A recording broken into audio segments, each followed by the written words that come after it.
Welcome to Step Up, where we learn from the best of the best in business. I'm David Wolf, media producer, and now, here's your host, speaker, psychologist, supporter of military families, and sassy grandmother, Dr. Margarita Gurry.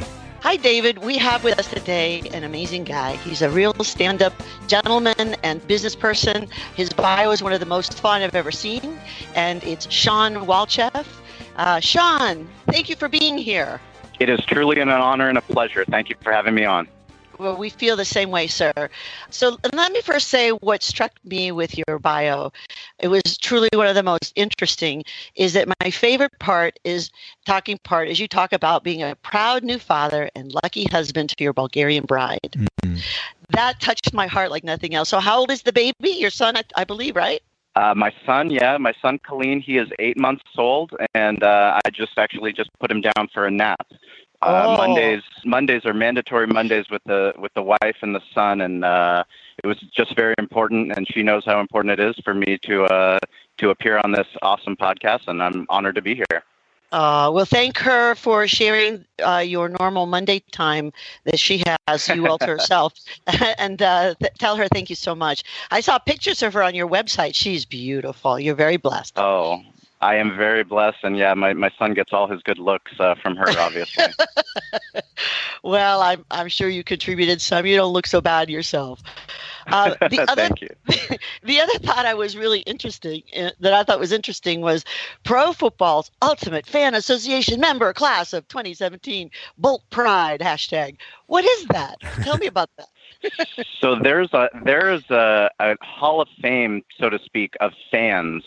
So all the craziest fans that you see on TV from every single NFL team, they have an organization. It's actually a 501c3 charity organization, and they all meet every year in Canton.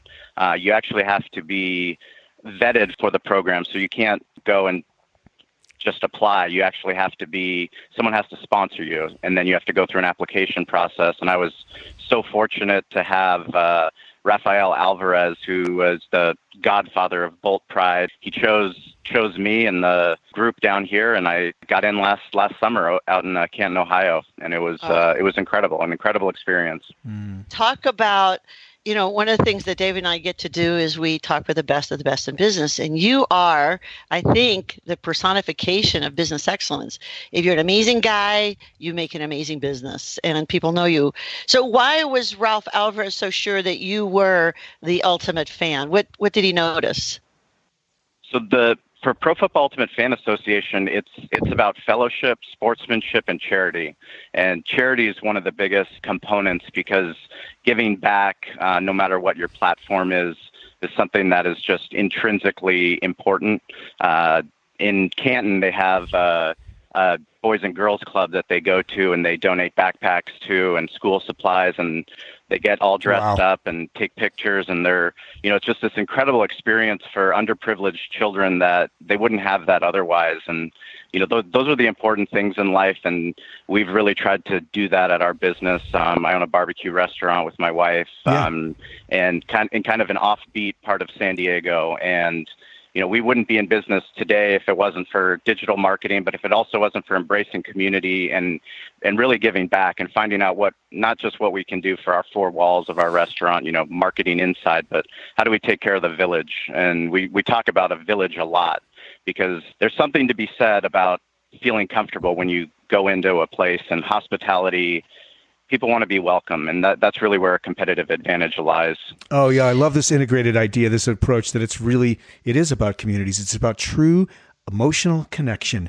And, we talk all day long about digital this and technology this and marketing here and there and billboards and what have you. But at the end of the day, we're humans connecting, and we're humans that run businesses, not businesses that run humans. So I love that, Sean. Well, and all of your digital marketing that I researched, you were really fun to research.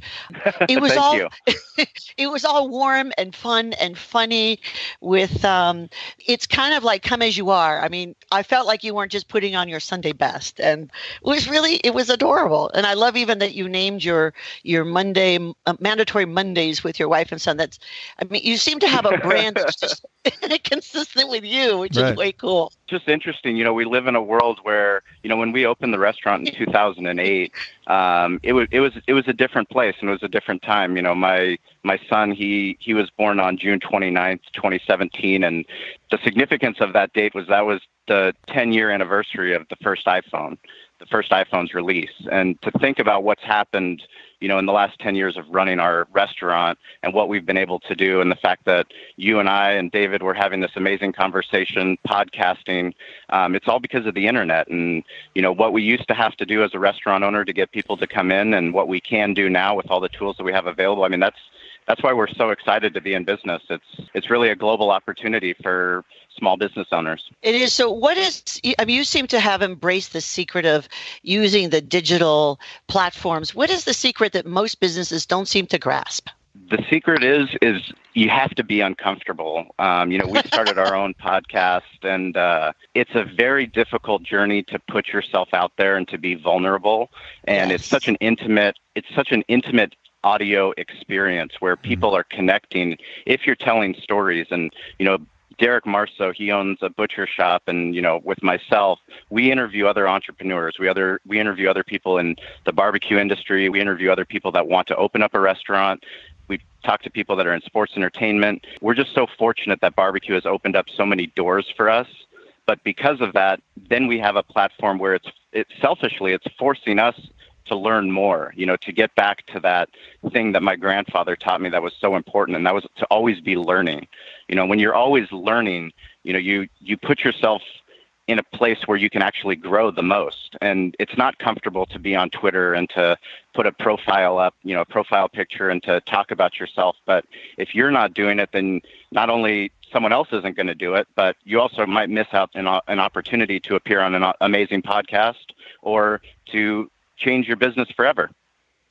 Although I have a belief about you that if there was no phone, no media of any kind, that your restaurant would be busy and you would be out there helping whatever community groups. I think you just have that mojo. I think it's definitely working for you. Yeah. And you look like one of the Blues Brothers. I looked at some of your pictures. The dark suit, the white shirt, the big smile, the beautiful woman next to you, all your men next to you. You look like a Blues Brothers. So to me, that's the ultimate of yumminess in the men culture.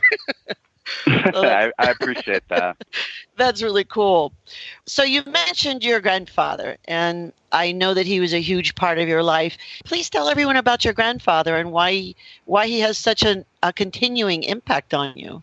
Yeah, so my mom, she had me when she was young. She was going to nursing school in Colorado, and she was, I believe, 22 when she had me. And my grandfather, it was his only daughter, and it was very important for him to help raise me. So he had her move back to San Diego, to La Jolla, so that he could help raise me. I never met my father, so wow. I've only seen two pictures of him my whole life, and it was something that it was never a crutch for me because I was so blessed to be raised by someone like my grandfather. He was a Bulgarian that was born in a village, no more than 100 people there, and the only reason that he was able to leave was because of his desire to read. And he loved reading, and every book he could get his hands on, he would read, and it led him to apply for medical school. He couldn't get into medical school in Bulgaria, and ended up applying for medical school in Germany during World War II. And that was a very difficult time for him. He didn't know any German, but he still applied. He got in. He was able to finish his degree, and he ultimately ended up coming over to the United States and meeting my grandmother in Ohio. And, my family has just been so fortunate because of his drive to always learn more, to always want to be better, and to give the best life possible for not just his children, but his grandchildren. And, he raised me, and I was very fortunate to grow up in La Jolla, California, and go to private school and meet some incredible people and have this tremendous focus on education. But not only that, when I was 12 years old, my grandfather, after his medical practice, he started investing in single-family residential real estate as well as commercial real estate. But we also had a restaurant that he leased out. At that time, the lease expired, and we took over. Wow, so when I was 12 years, great. when I was 12 years old, I started bussing tables and washing dishes. Wow. I absolutely hated it. I hated it. It was miserable to, leave La Jolla and then go and work on the weekends when all my friends were going to the beach or playing basketball or playing tennis or, doing things that young kids do. But nothing was better for me than learning the value of hard work. Well, and especially you were right there next to that amazing man. He's not really a grandfather, he's your father then, isn't he? Yes. Yeah. He's my father. And yeah. And at the end of his life, he passed away in 2008, the year that we opened the restaurant. But we were able to complete his autobiography together and self-publish it.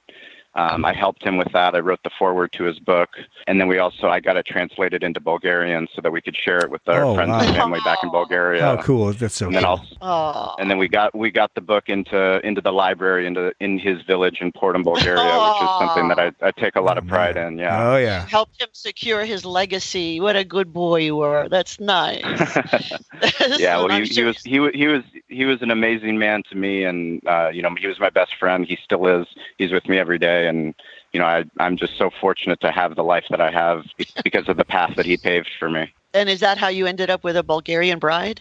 That was my in. Yeah. When I was, when we were doing research for the book, I was studying abroad in Spain during college, and my grandfather he was 82 years old, and he flew out to Alicante, Spain, that was just who he was, traveling by himself. And he was like, Sean, we're going to go through and we're going to go to all the cities that I traveled in Europe, and we're going to do research for my book. And, I was able to spend 6 weeks with him traveling literally from Paris, driving all the way to the Black Sea in Bulgaria and stopping in Germany along the way, and being able to go to the French Open and the Wimbledon and go to Bulgaria and go to the village where he was born. Wow. It was just such an incredible experience, and it really makes you appreciate the things that we have here in the United States. And so how did you meet your wife? So I met my wife. She was actually here studying with 4 of her girlfriends, and they were out at a bar down in San Diego, and my brother, he's actually my half brother. He has blonde hair, blue eyes. He heard them speaking and asked, "Are you Bulgarian?" He doesn't know Bulgarian, but he asked if and they said yes. And he said, "Oh, I'm Bulgarian." They're like, "No, you're not. You have blonde hair, blue eyes. Not a chance." And like, "Well, my brother, his last name is Walchev. He's Bulgarian. He's been to Bulgaria with my grandfather, and he called me down there." And I started telling them all the villages I had been to that probably weren't on Google Maps at that time. And I think that got my foot in the door. You know what? I got goosebumps big time. That is so way cool. And you're lucky to have that brother who watched out for you too. Good wingman. He did. I think he was looking out for himself, but either way, it worked out fantastic for me. Better for a wingman than a guy who has his own eye out. That's double duty. Yes. It's absolutely. Funny. Your story reminds me of my youngest daughter, Kate, is partnered with a guy from Romania. And we're Cuban refugees, and he's from Romania, and he's a doctor. He's doing his residency for imaging, for radiology imaging, some interactive thing that I don't quite understand, but it sounds interesting. And their story is so similar to yours and ours, the idea of the work ethic and family-oriented and all that kind of stuff. That's just amazing. And they just went and visited for the first time, and they said the same thing. So I'm sure you're going to end up – what's your son's name? His name is Kalin Atanas Walchev. Okay. Kalin. Very American name. Yeah. Kalin. That's beautiful. Yeah. So Kalin is going to, I'm sure, get to know all of those places, and I'm sure he's a lucky boy. He chose his parents well, didn't he? Yeah, we're going this summer. We'll be going for his first birthday and go take him to my wife.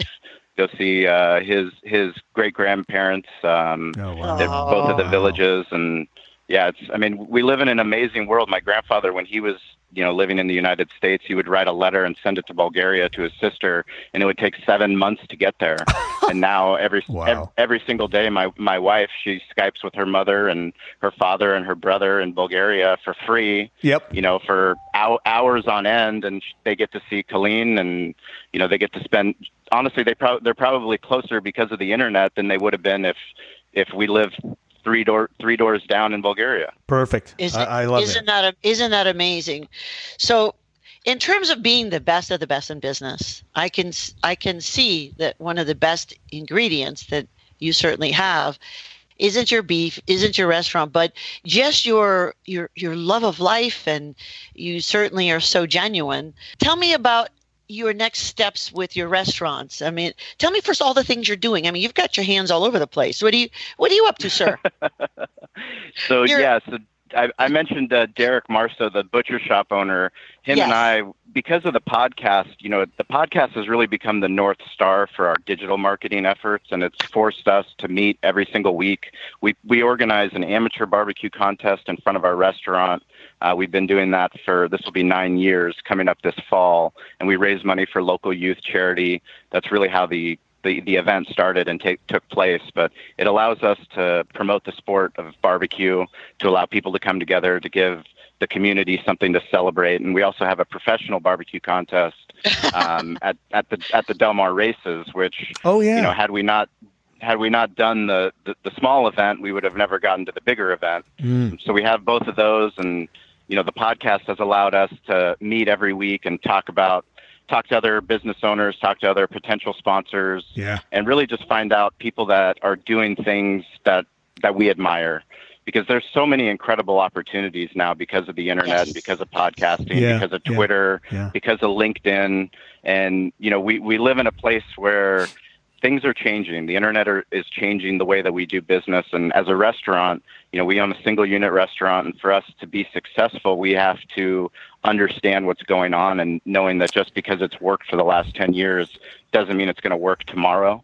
We need to find ways to, sell our food, not just in our restaurant, but find ways to sell things online, to sell things all around the world. And that's not just necessarily barbecue, but it could be all different types of things. And, we've been privileged to have opportunities recently to go and speak to other business owners. We're going to the National Barbecue Association. They have a huge trade show in Texas in about 10 days. And we're going to go speak to other barbecue restaurant owners and teach them basically what we've learned through podcasting. We haven't even done it for a year. It'll be a year in May. Yeah. But it's changed everything. We've started to talk to other barbecue restaurants all over the world. Oh, that's so cool. So you know what? I have a favor to ask. I would love if you'd consider being one of the speakers when we do an event. I'm putting on events for military families and teaching them entrepreneurial skills. I would love for you to be one of the speakers at that event. I would be honored. Oh gosh, you would be awesome, because you can talk about using your, the hard work and your personality and all that, but then also podcasting.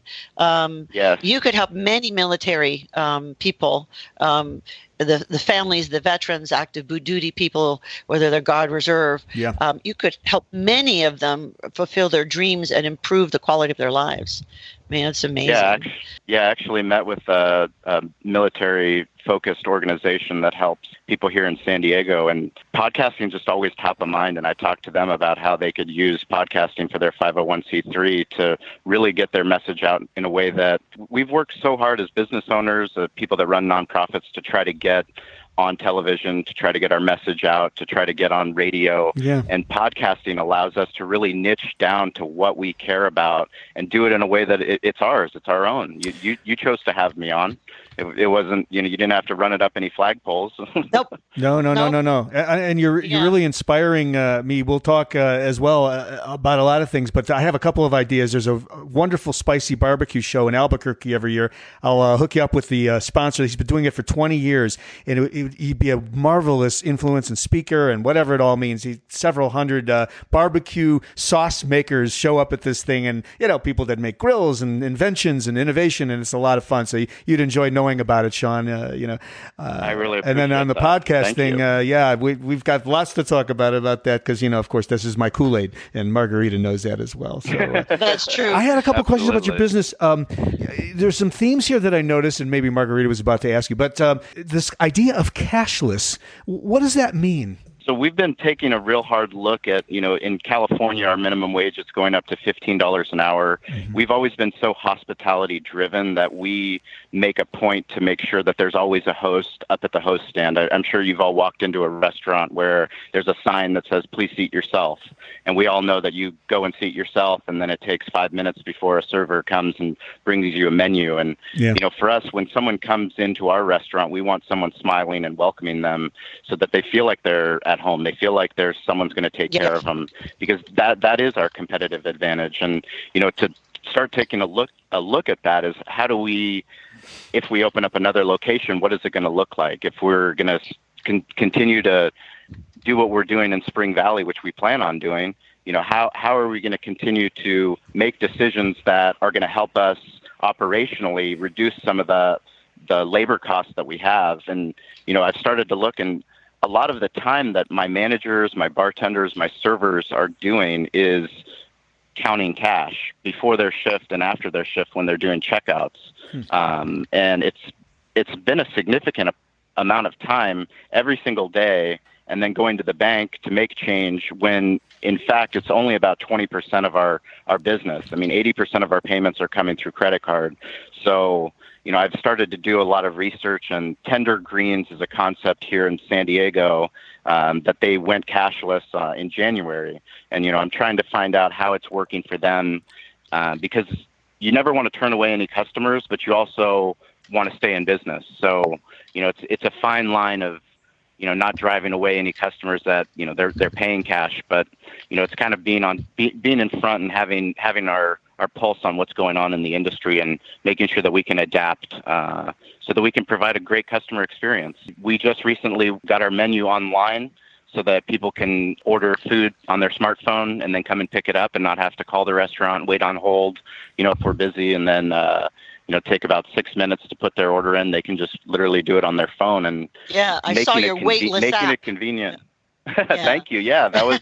Yeah, those are all little things that the internet has helped the restaurant owner and small business owner. I downloaded it already, because the next time in San Diego, you better believe I'm going to order and go over there. I can't wait. Yeah, you better. I'll pick you up from the airport. Oh, all right. Ditto that. Our concierge service. I love that. Joe. Oh, absolutely. Well, but I'm going to have to bring some Cuban pastries, because I know that the Romanian pastries are similar. I don't know about the Bulgarian ones, but I'm just saying the Cuban pastries may just be better. I don't know. We'll have to have a pastry off. So that sounds fantastic. That's really cool. So I have a thought. I consult with lots of businesses all around the world. And one group decided they didn't want to do cash. And what they did instead is they discerned that many of their cash users were regulars. So what they do is create something where they buy a membership, and they put a certain amount of money up front, whether it's $100, $250, whatever. And so that it's like buying a credit or a coupon. And so then you're using cash, but less often. And some of them have even gone to buy it online. Well, thank you very much. It was a little tad my idea. And some of them actually have gone to buying it online, because some people don't like to buy with credit card at restaurants, but they don't mind at their desk having them or their wife or their staff or their children or somebody who likes the computer buy all the stuff ahead of time. And so that's been a solution that some have found to be rather useful. You just proved the power of the internet in one conversation. It's incredible, because I hadn't even thought that we already have gift cards. Yeah, and that's something that somebody could purchase it through a manager, and it would create a lot less friction. That's brilliant. Yeah. I love it. I love it. A lot easier, and you could even do like a membership based thing where, if like, I don't know about you guys, but if I was down the street from you, I'd be going there at least once a week, and so I would just assume buy a membership, and then maybe there's some special times for members where we get a little extra taste of the new thing on the item, or we get a Bulgarian dance or music or pastry or something. I mean, it doesn't have to be something that's going to cost you a lot, but I like extras. I know everyone else does too. Yeah. I too like extras. I like Bulgarian dance too. Me too. Of that I know. I've seen Bulgarian dance, and I've danced Bulgarian dance at a wedding once. It was beautiful. Beautiful. I have to say it was fun, and the costumes are beautiful. Even just like for the ones for the weddings, like, wow, they're so joyful. So you know what, David Wolf, I think that we have our favorite new show and tell person. We have Sean Walchef, our new favorite show and tell. I think we're going to show you off to all our friends and colleagues. It's coming soon. Links everywhere across the world. And you saw my quote, right? Yes. Share it with everyone. Yeah, friends forever, man. We are friends forever. David, let him say that. What is the quote, sir? Go. You say. Yeah. We will be friends forever. Just wait and see. And that's Winnie the Pooh. Winnie the Pooh. I love that. See, I was raised as a Cuban in this country, born in Cuba. I didn't know who Winnie the Pooh was until I took some education classes in college. And then I read of Winnie the Pooh. And I thought, who is Winnie the Pooh? And I love the way she says that too. It's a different, the Pooh has a different thing. Yeah, it's good. Winnie, because, Pooh to us is like, Yeah, I know. It's the other thing. Yeah. And, I know. And so that quote about the friends forever always was one of my favorites. And I smiled when you put that on your pre-assessment form. It was amazing. So much heart. Yep. I know. Well, so the one thing I realized is that we did not ask you your grandfather or your father's name. What's the man who raised you, this amazing hero, what's his name? His name is Lubin Walchef. And his book was The Harvest, How a Bulgarian Farm Boy Grew Wealthy in La Jolla, California. And it's you can buy it on Amazon. Oh, beautiful. I was trying to look it up, and I'll be sending you both personalized copies. So. Oh, you rock! Absolutely. That is so nice. But if you have it's friends forever. So that way, whenever you're thinking about California, you're going to find a way to get to San Diego. We're going to find. Oh, totally. Well, totally. I will. I will. But I want to be able to cook with you guys. Some of the Cuban cooking. Only if you promise to wear red shoes on the airplane, so when I come and pick you up, I can find you. I only wear red. Those are the only shoes I have. In fact, I'm officiating a wedding the next 2 weeks for two of my friends, and I'm wearing red shoes. And I have an identical twin sister. She said, "Maji," she's very proper. I am not as proper. And so she says, "Maji, you're wearing red shoes to the wedding." I said, "Yep."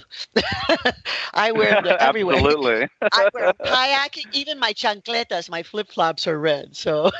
I love that. That's good. So So what I was going to say is, if you have a digital copy of your grandfather's book, maybe that would be easier, so you don't have to take the time to mail it or whatever, and you can send us a signature page that we can insert in there or something, so that it's less work. Oh, I'll send you a digital one, but you're getting a hard copy too. Oh, as much as we love digital, there's something to be said about a handwritten note. Yep. It's true. I love, and I also love reading books. I know it sounds creepy, but I like the way they smell. I was going to say the same. There's something about the smell of the ink and the paper and the I just love the way they smell, and it just takes me back. I mean, I spent a lot of time. I learned to speak English by reading. I was almost 5 when I came to this country, and our lives were so very different in this country than in Cuba. And I was a little confused and lonely, and so I fell in love with Spider-Man. In fact, some of my favorite scars were from trying to climb up a brick wall, which didn't quite work because I hadn't discovered that I wasn't Spider-Man. You discovered you weren't Spider-Man. I love that. It's one of the disappointments of my life. That is hilarious. In my next life, I will manage this, okay? And I got in trouble. The only time I ever got in trouble with a nun, she was saying something mean to somebody, and you know how Spidey flicks web at the mouth to shut people up? The only time I got in trouble was I flicked my wrist at her to do web, and it didn't work. That's the only time ever I got in trouble. And I thought a superhero should funny. Keep this nun from being mean, and most nuns were very nice, but but that particular one was not. Isn't that funny? So one of the thoughts I had is, how can we help you? David and I both are pretty resourceful. We know a lot of really cool grown-ups, and we know a lot of cool kids too. What can we do to help you with your quest? Because you have a quest that's beyond selling barbecue. How can we help you? I would say you could help me by helping yourself. And the more that you and David are on Twitter and LinkedIn and Facebook and Instagram, the more that I can share your story and your podcast with the people out here in our community. Because what you're doing is I've listened to every podcast you've put out, and really? the diversity of guests that you have. that's where learning happens. And that's one of the most incredible things about podcasting is, by 2020, every single new car on the road will be Bluetooth enabled. And once you have the Bluetooth technology in your car, you realize instead of being upset in traffic, you can actually be getting a world-class education and learning from people that inspire you, Amen. That inspire you to do better, or I do that now, or just entertain you. I do too. Yeah, no, I do that. Who was it? What's the name of that amazing motivational speaker? He called it Speaker University. I mean, what did he call it? Oh, Automobile University. How when you're in the car, you're learning. Zig Ziglar. Yep. Zig Ziglar. So that was he coined that. Yeah. And cool. Zig Ziglar would be proud of you, sir. He would say, "Well done." Thank you. Now, I'm a vieja. I'm a sassy grandmother. I don't know about the social media. My kids tease me. I call it the Facebook, the LinkedIn, the YouTube. I'm just learning how to do that. And it just seems so not natural to me.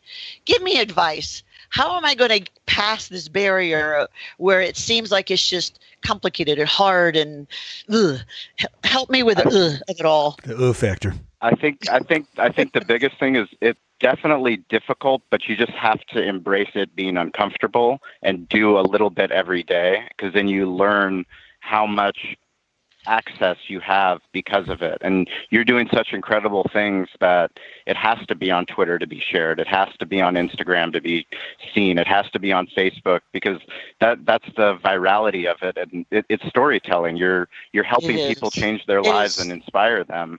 It is. We're sharing lots of, and that's actually why I started doing this. I wanted to put on the military family boot camps to teach entrepreneurial skills, and there'll be 2 tracks. One to teach entrepreneurial skills to the families and the vets and the active duty folks, and the other to teach family life kind of stuff, whether it's parenting, relationship, or better sex, remote sex from a distance that meets operational security needs, things like that. So I decided for the first time that I needed to tell people what I'm doing, just because I want sponsors to help me put on these events. Absolutely. That's the only reason I started doing this. Because before I had, Roman Catholic, I thought that don't tell anyone what you're doing. If it's good, it'll work. God will bless it, whatever. But then I realized that's just such an old-fashioned view. And I have, that old joke about first God sent the rowboat. So, I'm rowing. It's one of those things, people used to rely on PR firms, and they used to rely on, their marketing side. Now it's just important that all of us are really aware of what's going on, and it's not comfortable. Trust me. I made fun of my best friend for having Facebook when we opened the restaurant, and I thought he was just going to get girls, until I realized maybe we can get people into the restaurant. Then it changed. Yeah, the shift. Yep. Yeah. 2 last questions. One is, did your brother get a girl or not? Did he find one? He has an amazing wife. She's not Bulgarian. No one's she's not perfect. Bulgarian, but he has 3 amazing children, and he's doing fantastic. We're glad he was rewarded. And the last, what are some final words of wisdom from one of the best in business to make this world a better place? I would say definitely stay curious and get involved. We've seen the most growth in our business by really embracing things that were uncomfortable, like podcasting, like Twitter, like LinkedIn. And I hope that everybody gets on those platforms and they share with us. And if anybody comes out to San Diego, they're going to get the VIP treatment because of you and David, and having the graciousness to have me on. I really appreciate that. Well, we may be gracious, but we're also really smart to have you on. We are so smart. Oh my God. We are just brilliant. So we, we just got tired of all these smug grown-ups who have a lot of money but don't have heart. And it's so nice to have someone like you who's successful in every possible way, and you have the biggest heart in the world. So I know you're my new favorite shiny toy for show and tell. I'll tell everyone about it. We're going to be telling everyone. We'll be telling everyone about your podcast as well. San Diego is an incredible military town, so we're going to make sure that people know, as well as got some great entrepreneurs out here as well. Good. So we need I need some people to volunteer and help me put it on in San Diego, and I need some sponsors. And I'm new at the sponsorship thing. I've so far collected $30,000, which seems like a lot, but it's not, because I need like almost $200,000 to put on several every year. That's my goal. Yeah. To put on several every year. You'll get there. You know what? I have no doubt. You'll get over $1 million easy. I'm hoping yeah. so.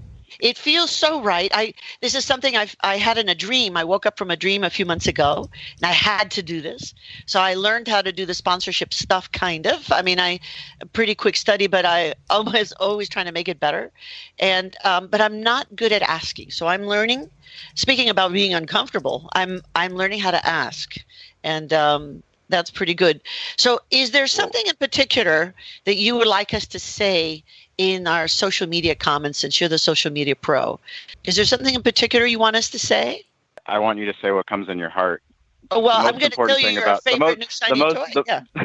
The most important thing about social media is being authentic and not using stock photos. But, a lot of the things people look at it and they go, oh, well, I can't do that. And it's really the most engagement happens when people, they just share, and I share pictures of my wife. I share pictures of my son. I know a lot of people don't do that, but for me, it's important that people know that it's a family that runs the restaurant. And whether you see us every day or not, we absolutely love our community. We love our village, and anything we can do to help grow the sport of barbecue, and to, really inspire other people to know that they can do it themselves. That's what's important.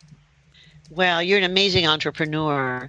Please send hugs and kisses to your whole family for us. And I will say a whole rosary for Lubin. Did I say his name right? Oh, thank you. You did. Thank you so much. I would say a whole rosary for that man, because the world is grateful that because of his amazing discipline and heart that he was able to keep that chain going. It's amazing how one person can impact the world, which is why we do Step Up. We want everyone to know you can make a difference with one little step. That's right. Well, whenever you make it to San Diego, we're going to be doing a Facebook Live video of me picking you up from the airport. So I can't wait for that. All right, so I'll make sure that I bring my pastries so everyone can see what they're not getting. All right, you take care. Besos y abrazos. Thank you. Sean, great to be with you. Thank you for having me on. And how do you say it. Thank you. How do you say thank you in Bulgarian? Merci. Really? Okay, merci. Yeah. Oh, wow. All right. But we say nazdrave. Nazdrave is pretty much a salute to good health and good health. But that sounds like Romanian. Nostrave. That sounds close. It's close to Russian. Oh, very interesting. All right, good. Well, Nostrave, sir. You take care. Thanks for listening to Step Up with Dr. Margarita Gurry. Be sure to subscribe on iTunes and visit RedShoeInstitute.com for more information about Dr. Margarita Gurry and the work she does.